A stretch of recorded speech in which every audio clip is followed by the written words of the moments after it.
আসসালামু আলাইকুম ভিউয়ার্স, আজকে তৈরি করে দেখাচ্ছি চিংড়ি মাছের ভুনা বা চিংড়ির দো পেঁয়াজা।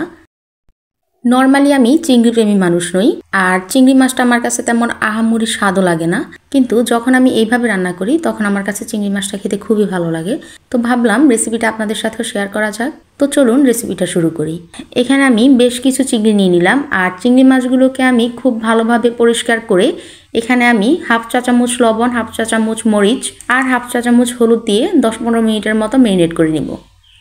এতে করে এই মশলাগুলো চিংড়ির ভিতরে খুব ভালোভাবে ঢুকে যাবে, আর চিংড়ি মাছটা খেতেও খুব ভালো লাগবে। চিংড়ি মাছটা ম্যারিনেট হতে থাকুক, ততক্ষণ আমি রান্নার প্রিপারেশন নিয়ে নিচ্ছি। এখানে আমি একটা প্যানে 3 টেবিল চামচের মতো সরিষার তেল নিয়ে নিলাম। এখানে যে কোনো তেল ব্যবহার করতে পারেন, আমার বাসায় সরিষার তেলটাই বেশি পছন্দ করে, তাই আমি সরিষার তেলটাই নিয়ে নিলাম। আর এখানে দিয়ে দিচ্ছি একটা তেজপাতা। তেজপাতা থেকে সুন্দর একটা অ্যারোমা আসা পর্যন্ত অপেক্ষা করব। সুন্দর একটা অ্যারোমা ছেড়ে আসলে এখানে দিয়ে দিচ্ছি 1 কাপ পরিমাণ কুচনো পেঁয়াজ। তারপর এই পেঁয়াজটাকে খুব ভালোভাবে ফ্রাই করে নিব। পেঁয়াজটাকে একেবারে ভেরেস্তা করে ভাজার দরকার নেই। যখন দেখব যে ভেরেস্তা হতে শুরু করেছে, তখন বুঝতে হবে যে পেঁয়াজটা রান্নার জন্য একেবারে পারফেক্ট। এই পর্যায়ে আমি এখানে দিয়ে দিব হাফ চা চামচ হলুদ গুঁড়ো, 1 চা চামচ মরিচ গুঁড়ো আর 1 চা চামচ জিরা গুঁড়ো, 1 চা চামচ ধনিয়া গুঁড়ো। আরও দিয়ে দিচ্ছি 1 চা চামচ পরিমাণ রসুন বাটা। এইবার মশলাগুলোকে হালকা আঁচে খুব ভালোভাবে কষিয়ে নিব।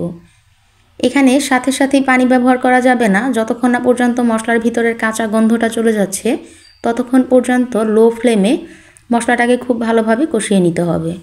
যখন দেখব মশলার ভিতরের কাঁচা গন্ধটা চলে গিয়েছে, তখন আমি এখানে হাফ কাপ পরিমাণ গরম পানি দিয়ে দিব। এই রান্নায় আজকে আমি সম্পূর্ণ গরম পানি ব্যবহার করব, এখানে কোনো ঠান্ডা পানি ব্যবহার করব না। এতে করে রান্নার স্বাদটা আরও বেড়ে যাবে।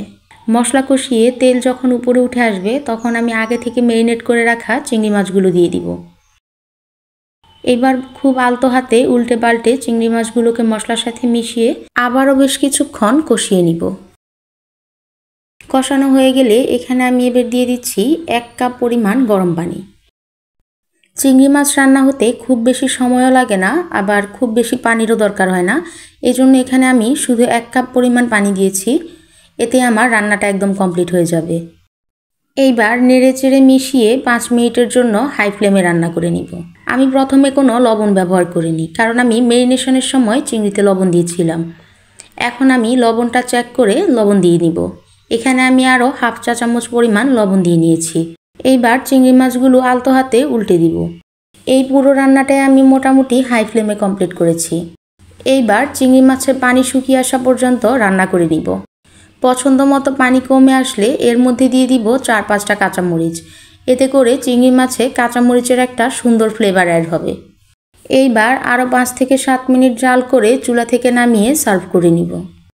আশা করছি আজকের ভিডিওটাও আপনাদের অনেক ভালো লেগেছে। আমাকে এই পর্যন্ত সাপোর্ট করার জন্য আর আমার পাশে থাকার জন্য অসংখ্য ধন্যবাদ। এরকম নতুন নতুন আরও অনেক ভিডিও পেতে আমার চ্যানেলটা সাবস্ক্রাইব করে রাখতে পারেন। আবারও ফিরে আসব নতুন কোনো রেসিপি নিয়ে। সেই পর্যন্ত ভালো থাকবেন। আল্লাহ হাফেজ।